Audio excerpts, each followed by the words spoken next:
Vivimos un momento en el que la distancia entre lo que se dice en los discursos políticos y lo que se siente en la calle nunca había sido tan grande. Esa es la clave de este video. Porque mientras los líderes hablan de estabilidad, crecimiento y avances históricos, una parte creciente de la población tiene la sensación de que algo no encaja, de que el relato oficial va por un lado y la realidad cotidiana por otro muy distinto. Hoy vamos a analizar por qué la gente está cada vez más harta, cómo se ha llegado hasta aquí y por qué este malestar ya no se queda solo en conversaciones privadas, sino que empieza a notarse en la calle, en el voto y en el clima social. Quédate hasta el final porque entender este fenómeno es fundamental para comprender el momento político que vive España. Y antes de empezar, si te interesa este tipo de análisis claros, sin gritos y con contexto, suscríbete ahora al canal, porque aquí desmenuzamos lo que otros solo resumen en titulares. Durante años, el discurso político ha funcionado como una especie de burbuja.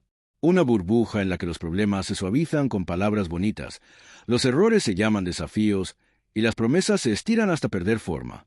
El problema es que fuera de esa burbuja está la calle, y la calle no vive de discursos. Vive de facturas, de horarios, de salarios, de listas de espera, de alquileres imposibles y de una sensación creciente de incertidumbre. Cuando el ciudadano escucha un mensaje optimista mientras su realidad empeora, no se tranquiliza, se enfada. Y ese enfado no aparece de un día para otro. Se acumula lentamente, como una olla a presión a la que nadie le baja el fuego. Uno de los factores más claros de este hartazgo es la percepción de desconexión entre la clase política y la vida real. Muchos ciudadanos sienten que quienes toman decisiones viven en un mundo paralelo, donde los problemas se analizan con gráficos y estadísticas, pero sin experimentar sus consecuencias. Es fácil hablar de sacrificios cuando no se llega justo a fin de mes, o pedir paciencia cuando el problema no afecta directamente a quien gobierna. Esta sensación de ellos allá arriba, nosotros aquí abajo, es uno de los motores más potentes del malestar social. A esto se suma el cansancio con los mensajes repetidos. La gente oye las mismas frases una y otra vez. Que todo va mejor, que estamos saliendo reforzados, que los datos avalan la gestión. Pero cuando esos mensajes no se reflejan en el día a día, dejan de convencer. Al contrario, empiezan a sonar a burla involuntaria. Y aquí aparece un elemento clave. El hartazgo no siempre nace del problema en sí, sino de la sensación de que nadie lo reconoce de verdad. Porque un problema asumido se puede afrontar. Uno negado, no. La economía es uno de los grandes escenarios donde este choque entre discurso y realidad se hace evidente. Aunque los indicadores macroeconómicos puedan mostrar estabilidad o crecimiento, muchas familias viven con la sensación de ir siempre un paso por detrás. Los precios suben, los salarios no siempre acompañan y el margen para imprevistos se reduce. Esto genera una tensión constante que no siempre se ve, pero que se siente. Y cuando desde poder se insiste en que vamos bien, el mensaje que recibe mucha gente es: tu problema no existe. Eso, lejos de calmar, alimenta la frustración. El acceso a la vivienda es otro punto de ruptura. Para muchos jóvenes y no tan jóvenes, alquilar o comprar se ha convertido en una carrera de obstáculos. Discursos sobre medidas futuras o planes a largo plazo chocan con una realidad inmediata. Precios altos, oferta limitada y una sensación de bloqueo vital. Cuando el proyecto de vida se retrasa indefinidamente, el enfado deja de ser abstracto y se vuelve personal.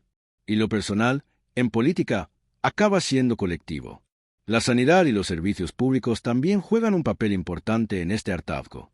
Las listas de espera, la saturación y la sensación de deterioro contrastan con discursos que hablan de refuerzos y mejoras. Aquí el humor aparece casi como mecanismo de defensa, bromas sobre citas médicas que llegan cuando ya no hacen falta o trámites eternos que parecen pruebas de paciencia. Pero detrás de la broma hay una queja seria, la percepción de que el sistema no responde como debería. En medio de todo esto, la polarización política actúa como amplificador.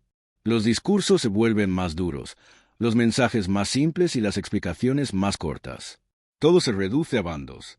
Y cuando la política se convierte en un combate constante, los problemas reales pasan a segundo plano. La gente no solo se harta de los problemas, sino también del ruido, de sentir que cada debate es una pelea y no una búsqueda de soluciones, de que todo se interpreta en clave de victoria o derrota y no de mejora colectiva. Las redes sociales han acelerado este proceso. Por un lado, permiten expresar el malestar de forma inmediata. Por otro, lo intensifican. El enfado se comparte, se comenta, se multiplica.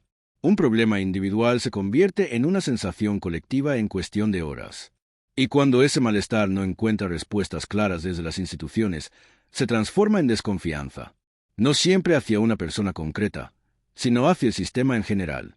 Aquí es importante hacer una pausa y recordarte que si quieres seguir este tipo de análisis, que conectan el discurso político con lo que se vive en la calle, suscríbete ahora al canal. Porque entender por qué la gente está harta no es un ejercicio de pesimismo, sino una forma de comprender el momento que vivimos. Otro elemento clave es la percepción de falta de consecuencias. Cuando errores graves no parecen tener responsables claros, o cuando las explicaciones se diluyen en tecnicismos, la sensación de impunidad alimenta el enfado. La gente no espera perfección, pero sí coherencia y responsabilidad. Cuando estas no llegan, el mensaje implícito es que da igual lo que pase, todo sigue igual, y eso mina la confianza de manera profunda. El hartazgo también se expresa en la calle de formas muy distintas. No siempre son grandes manifestaciones. A veces es la abstención, otras el voto de castigo, otras el apoyo a discursos más radicales. No porque la gente se haya vuelto extrema de repente, sino porque busca ser escuchada. Cuando el centro del sistema no responde, muchos miran a los márgenes como forma de protesta. Hay también un cansancio emocional. Vivir en una sensación constante de crisis, de urgencia, de conflicto permanente, agota. La política se ha convertido en una fuente diaria de tensión, y eso tiene un coste psicológico. La gente quiere soluciones, pero también quiere tranquilidad. Quiere sentir que hay un rumbo claro, no solo una sucesión de titulares alarmantes. El problema de fondo es que el discurso político, en muchos casos, se ha vuelto autorreferencial. Habla más de sí mismo que de la gente.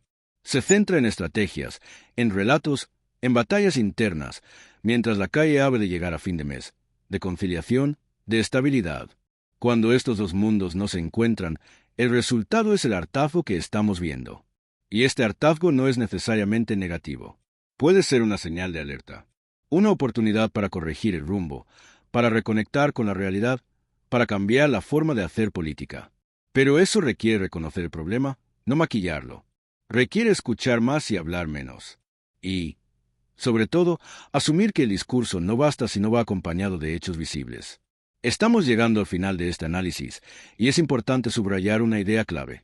La gente no está harta de la política en sí, sino de una política que no parece responder a su realidad. El enfado nace de la sensación de ser ignorado, de no contar. Y cuando eso ocurre, el descontento deja de ser silencioso y empieza a notarse en la calle, en las urnas y en el clima social. Por eso, entender este fenómeno es esencial para comprender el momento actual. No se trata solo de discursos más bonitos o mensajes más optimistas, sino de cerrar la brecha entre lo que se dice y lo que se vive. Porque cuando esa brecha se hace demasiado grande, la gente deja de creer. Y recuperar la confianza es siempre más difícil que perderla. Si este análisis te ha resultado útil y quieres seguir profundizando en la actualidad política desde una perspectiva clara y conectada con la realidad, suscríbete al canal, deja tu opinión en los comentarios y participa en el debate. Porque entender por qué la gente está cada vez más harta no es solo una cuestión política, es una forma de entender el país en el que vivimos y hacia dónde puede dirigirse.